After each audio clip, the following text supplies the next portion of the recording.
tree. A terebinth tree over here. A terebinth tree is a good, it's a nice shade tree, and it was full, and the sun, the Middle Eastern sun, was beginning to set just a little bit over in the west over here. And next to the tree there was a rock. On this rock there was a burnt spot, about this big around, just a black burnt spot. And there was a man named Gideon who was standing kind of behind some big boulders in the mouth of a cave with a pitchfork in his hand and just staring and jaw dropped. And another man who had been sitting under this terebinth tree stood up and looked at Gideon. And he smiled and turned and he walked away and he disappeared. Behind Gideon is right here, the tree here. Man walked off, disappears, burnt spot on the rock. Who's here? Gideon. Back over here, hidden in the shadows, there's three dark figures. They have black hoods over their faces where you can't see them. The likelihood is maybe they don't have faces. And there's three of them scattered, kind of waiting, whispering. Gideon stands with his pitchfork and a bunch of wheat, and he just watches the man walk off and disappear, and he has his pitchfork and he starts pounding the pitchfork on the rock. And he knows what he's got to do. And he throws his pitchfork and he walks off. Later that night, he grabs 10 of his men, his closest friends. Guys, this is what we're going to do. See, we all know that our nation Israel, we know that we've been worshiping this fake God. You know he's fake. I know he's fake. You know, the God we call Baal. If you're taking notes, B-A-A-L. And my name is Chad. Some people know it. I knew that. Chuck, I'm talking. I'm going to McDonald's and bother you while you work, okay?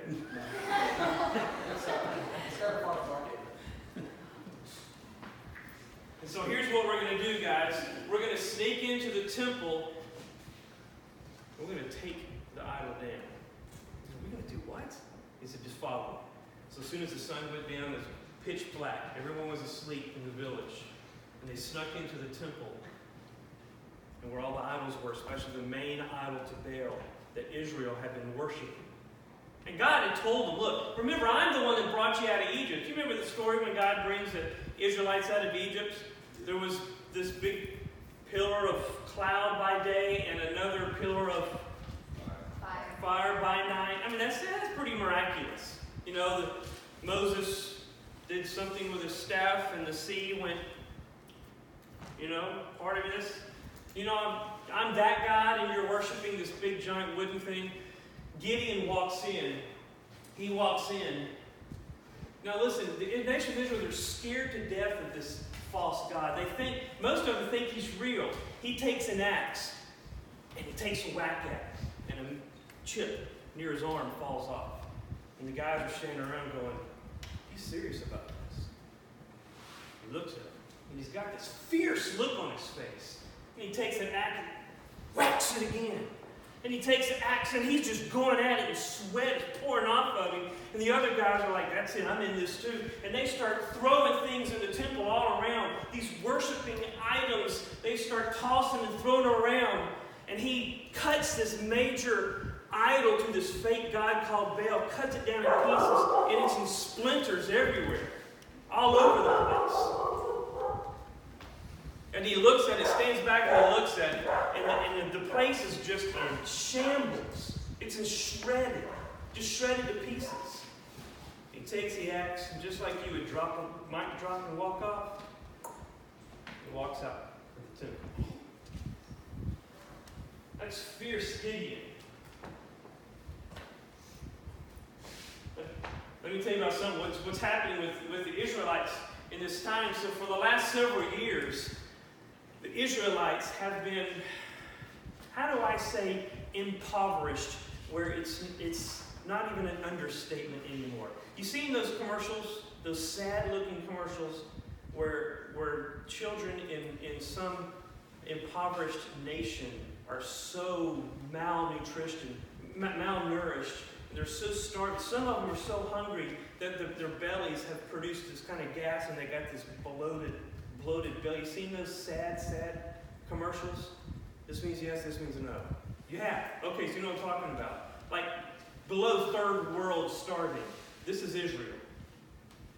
And the reason why is because God had, because of their sin of worshiping the stupid fake God, and God's going, I'm the real one, and you're disobeying me and worshiping this false one. He's allowed the enemy to come in and say, look, you make your decisions, you're going to have the consequences. I'm not going to save you from the consequences of the decisions that you make. You'll just keep making bad decisions and hurting yourself.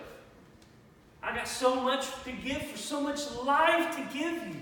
And my life to give you is full and is rich and is powerful. And it gives you meaning and it gives you purpose. And you worship a piece of wood. So he's allowed the enemy to come in. The Midianites, Amalekites. You want to know how to spell Amalekites? A-M, just look it up later. And Midianites, Amalekites, and people from the east coming in. And it was in multitudes. Multitudes. And the Bible says multitudes. It's like, it's too many to count. Okay? And so when Israel would finally grow some crops and have some livestock to feed their families, they would hear the low rumble. And they would all run to the little huts and hide in the caves. Because the low rumble would grow. Off in the distance, they could see the smoke. And it was the enemy coming on their camels and their horses. And they would come. It was a number of like the stars in the sky. It was just multitudes of them coming in. They would trash their crops and destroy it. And when they don't destroy it, they would take it back with them, take their livestock, and leave the Israelites with nothing. That's the condition of Israel. Totally hopeless. Sorry, Hope, I didn't mean to offend you. Totally without meaning, without purpose, just dark. You ever felt that way? You ever felt hopeless? That your life was without meaning? You ever felt your life was without purpose? You ever felt that your life was, I don't know, you didn't have security. You didn't feel secure. You didn't feel wanted. You didn't feel valued. I was everywhere. Anybody else felt that way? I know I have. Yeah. We got 4 honest people. The rest of you are liars. Okay.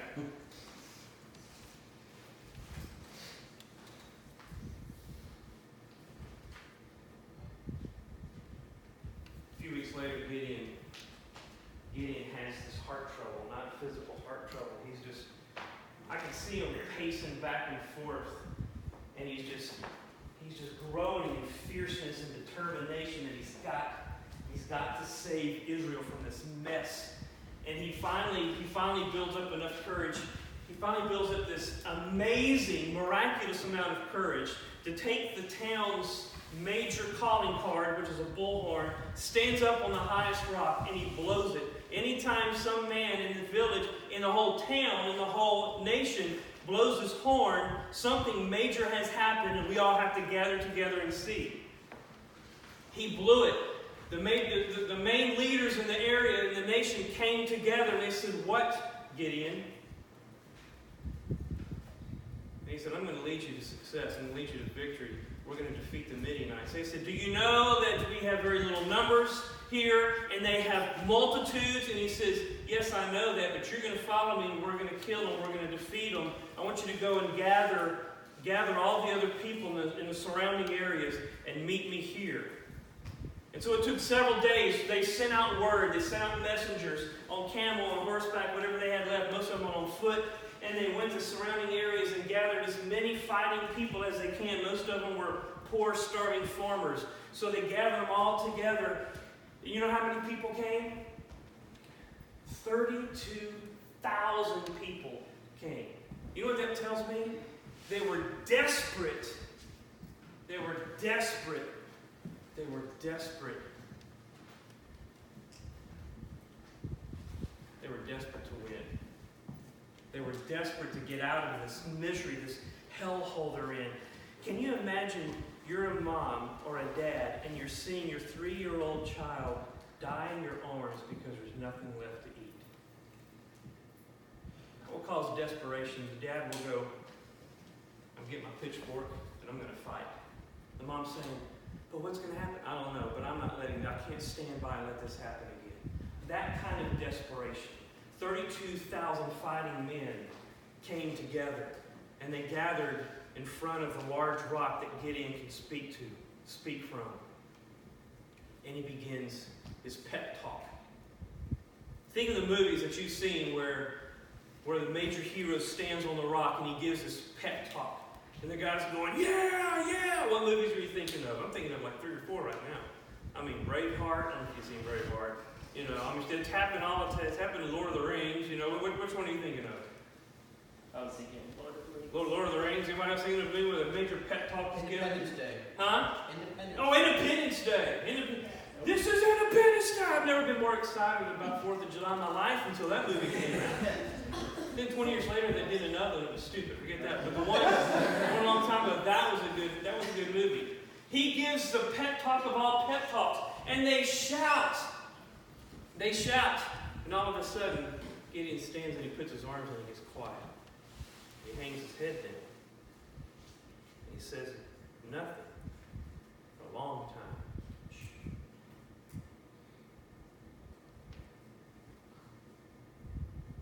Standing back in the shadows are 3 dark figures. Black hoodies. Cloaks covering their faces, and it's the likelihood is they don't even have a face. One's back over here, one's sort of off over here in the shadow. The other one's way over here, and they're whispering. And Gideon's up on the rock, and he's still.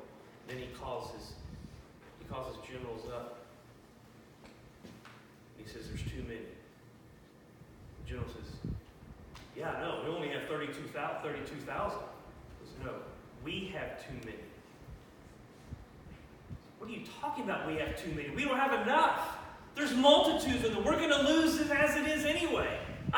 We're all going to die as it is. He says, I said we had enough. We have too many, and what I want you to do is I want you to go tell them all, whoever you are too scared to go fight, go home. And the message went out. The message went out to all of them. And the message was, if you are too afraid, if you're afraid to die, if you're too afraid, fear is overcoming you, grab all your things, pack your bags, and go to the house. And it took probably a couple of days for that to happen. So you see all this time going by. And after 2 days, after 48 hours, can you imagine you're one of the warriors standing there and you're like, I'm scared, but I can't stand to see another one of my children die of starvation. I'm not leaving. But about 10 men fighting men around you, some of them bigger than you are, they look at you and they go, good luck. And you see them walk off. And you're thinking, that's more of a chance of me not surviving this. 10,000 left. So after 2 days, the general comes up to Gideon. And Gideon hears the general say, all right, we have 10,000 now. Thanks to you, 20,000, 22,000 of our fighting men left. We have 10,000. So what's the plan, Gideon? What are we going to do? Gideon stands up and they all excuse me, I burped. They all back down. Man, that food was really good. They all start backing down, listening. Gideon's fixing to talk. Mighty Gideon stands up. Gideon the warrior. Gideon the fierce one. chest out, sword in his hand. And he says, there's still too many.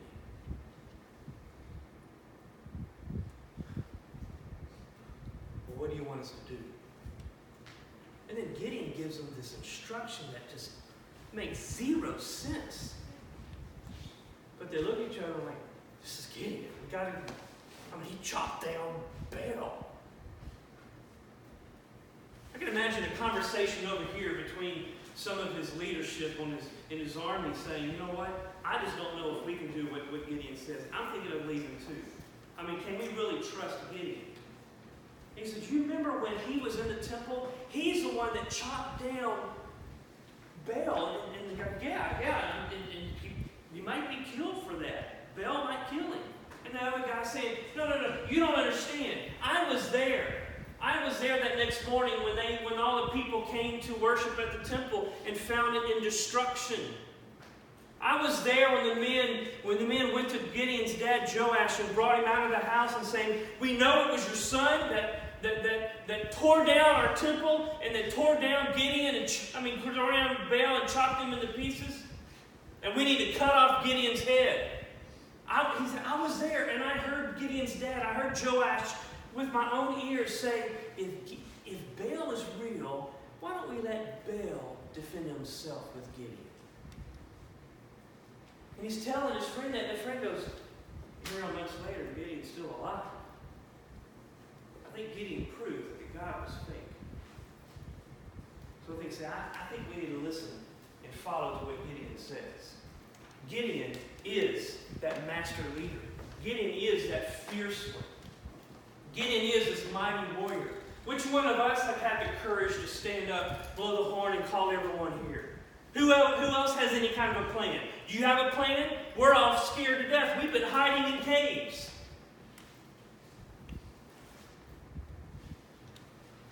You know what the plan was? The plan was bringing 10,000 of these fighting soldiers, which were really farmers with pitchforks, down to the big lake for water because they're thirsty. It's hot outside. And the instructions were to stand back and watch the 10,000 men. Some of them are going to get down on their knees and they're going to drink like a dog. Like that. They're going to drink water just like that. Some of them are going to do that. In fact, most of them are going to do that. But a very, very, very tiny few of them are going to get down on their knees like this. Bring up water and drink like this. He says, those are the ones I want you to keep. The rest send home. Does anyone know the story? You know how many soldiers they kept? How many? No. You're not allowed to answer. How many? 300.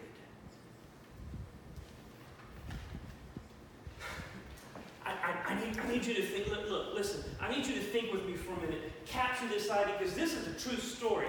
This is true. Multitudes, the enemy is multitudes. They had 32,000. Gideon says, too many. They had 10,000. Gideon says, too many. They have 300 against the multitude. I can just imagine one of the 300 going, why am I here? What am I doing? But out of desperation, they stay. A couple more days go by. Probably preparing things, probably sharpening swords, probably sharpening pitchforks, probably encouraging each other, probably writing letters back home. Hey, I'm not going to make it back. I love you. Kiss my newborn baby. Tell them I died fighting for them.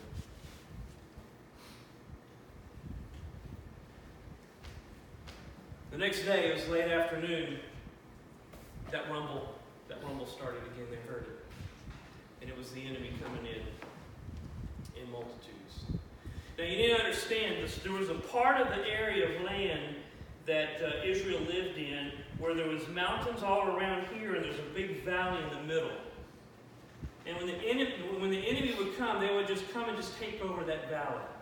And we're thinking, Israel's not gonna do anything to us. I mean, that's actually a very bad vantage point for the enemy to be lower, where their enemy can come on top of them. You never want to be below your enemy. You always want, if you're in a war, you always want to be above, like that. But they didn't care. There's too many of us. It was getting late at night. Gideon took his number one general. He says, follow me. So I want to show you something. Follow me. They snuck down into the enemy's camp. It was late at night. Snuck down into the enemy's camp, and they hid behind a tree like this. And there was some of the men right over there. It was late at night. One of them just woke up, and there was a conversation they were hearing between two soldiers of the Midianite army. It was a weird conversation. Gideon was smiling as his general was listening, going, what am I supposed to hear? He goes, shh, listen. And they overheard the conversation. One of the Midianite soldiers said, I had a dream last night. The other guy said, no, what was it about? I dreamed that this loaf of barley bread rolled into the camp and it hit my tent. The tent fell down. And the other guy said, oh no. You know what that means? It means the Lord God Almighty, Yahweh, is with Gideon and his army. They're going to defeat us. Now, how the heck he got that from? That loaf of barley running in? I mean, I don't get it. I mean, it's in the Bible, and it's there, and it's true, and I read it. You can read it yourself. Judges chapter 6 and 7. I highly recommend it. Great reading. The Bible's great reading. It's all great reading, but read Judges 6 and 7. Gideon and his general walk back up to the camp where 300 are.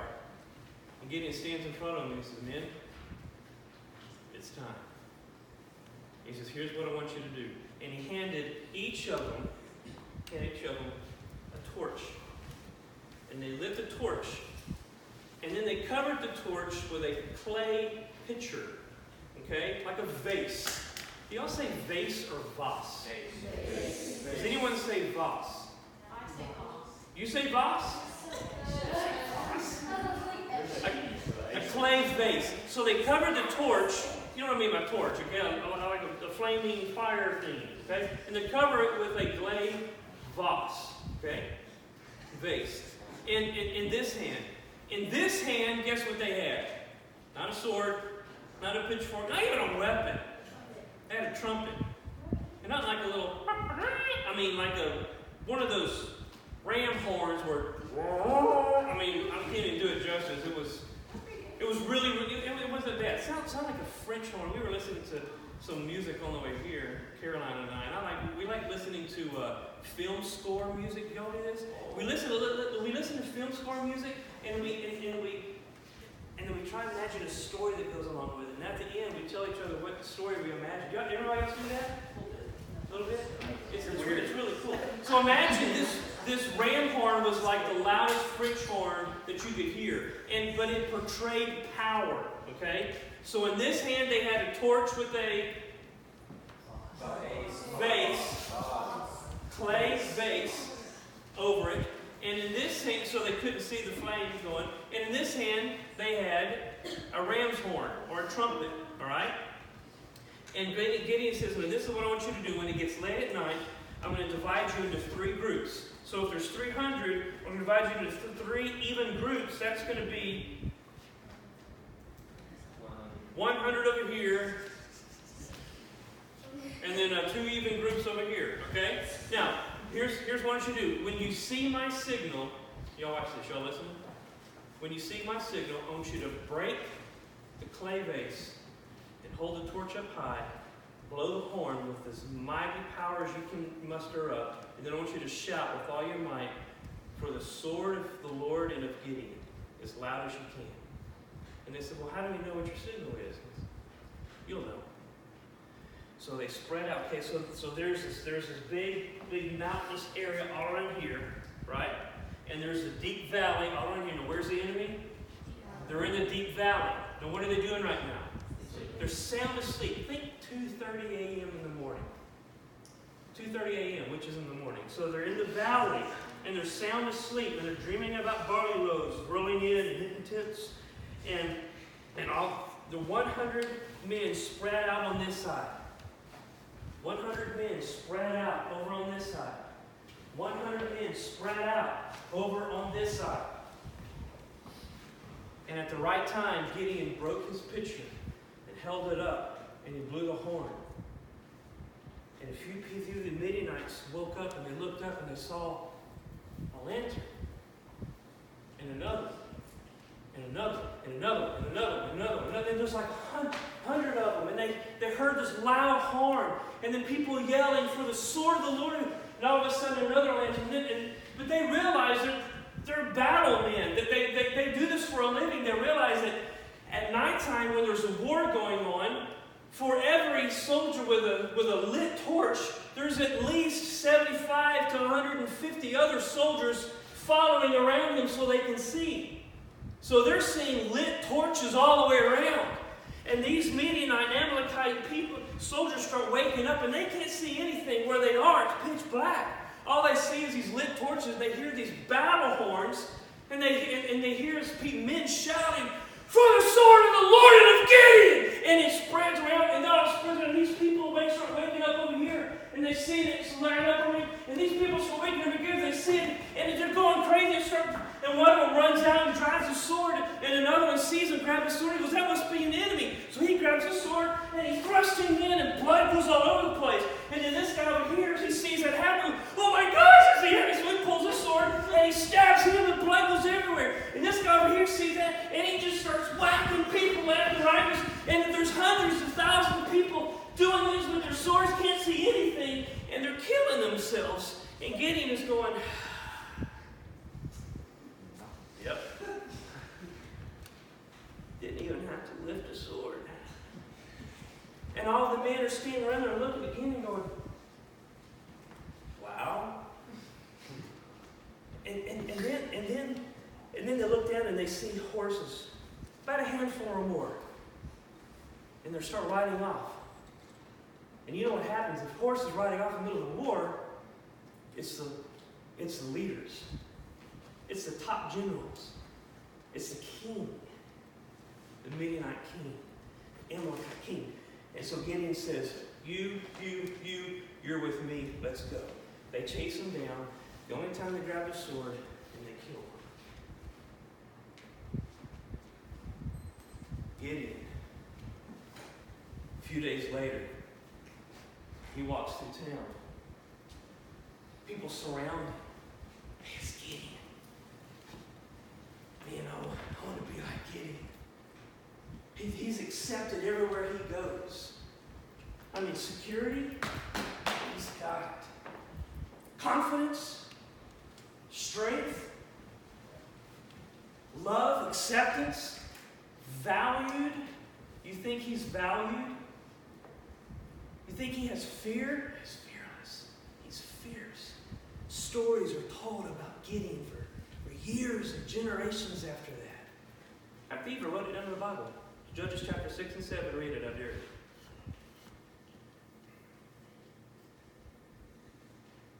Valued. Worth.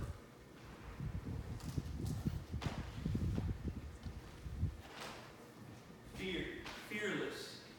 And value. And worth. Fearlessness and value and worth and confidence and peace.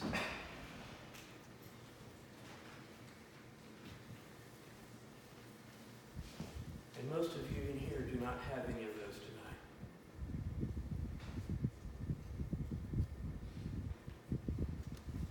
See, many of you here, you feel you got a lot of fear. You're not sure if your parents are going to make. You're not sure if your parents are going to make this marriage thing out.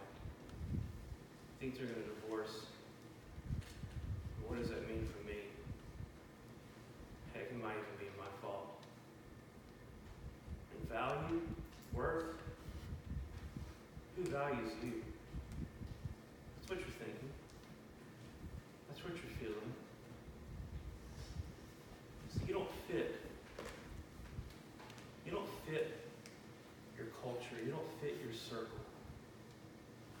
You really don't even belong in a circle. And you know the things you do is sins you commit. You know you've done some stuff. And some of you don't think you can be forgiven of it. I know I'm right.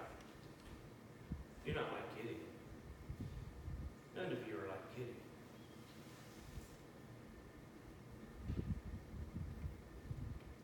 But you want to be. But you're a misfit. You're different. You're too short. You're too tall. Too fat. You're too skinny. Your hair is too whatever. Your nose got that thing going on. You have too many zits. Your skin won't tan.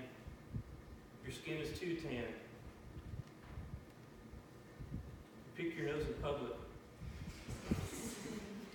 Well, that was all right.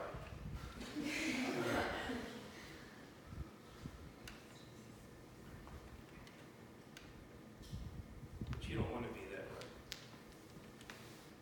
And you're desperate to fit in.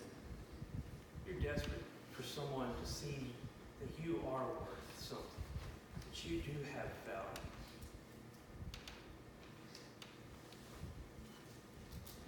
You're desperate to be accepted. See, this condition you have, or whatever it is about you that's different, it's different.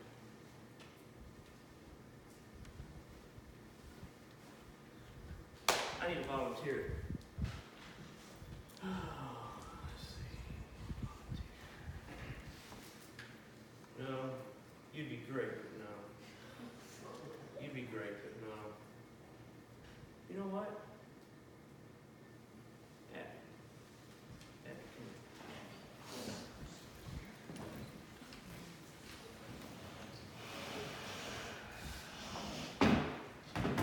Have a seat. Abs. Can I call you Abs? I've got abs somewhere. Abby, what's your favorite color? Blue. That's mine. The baby blue, royal blue, sky blue. Navy blue. Sapphire blue. Oh, sapphire blue. What's your hobbies? Your favorite hobby? Music. Music. Sing songs, or play instruments, or both. Yes.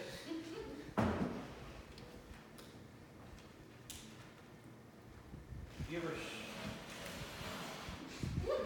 You ever struggle with you hear voices in your head? See? I'm going to tell you the truth. And I'm serious.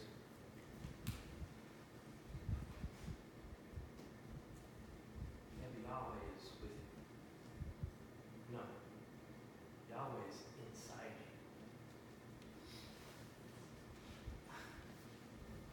I mean, I'm talking about Yahweh, the God who created the universe by the words that he spoke. He was so powerful, he raised Jesus from the dead. He was so full of love, he put Jesus on the cross. And all of, I know it's hard, I need you to look at me. That knowledge is dwelling in you. You know what that means? It means you are invincible. There's nothing you can't do. And you are a brave, courageous warrior. That's what you are. You are so valuable.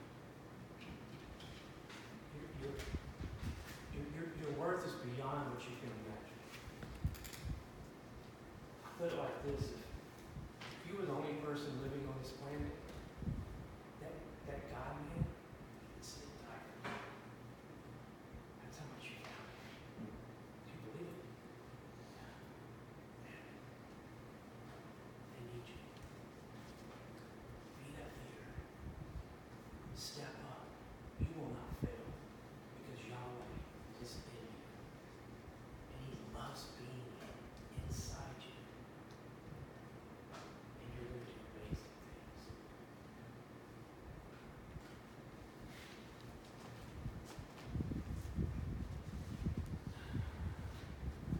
Tonight is going to end a little awkward.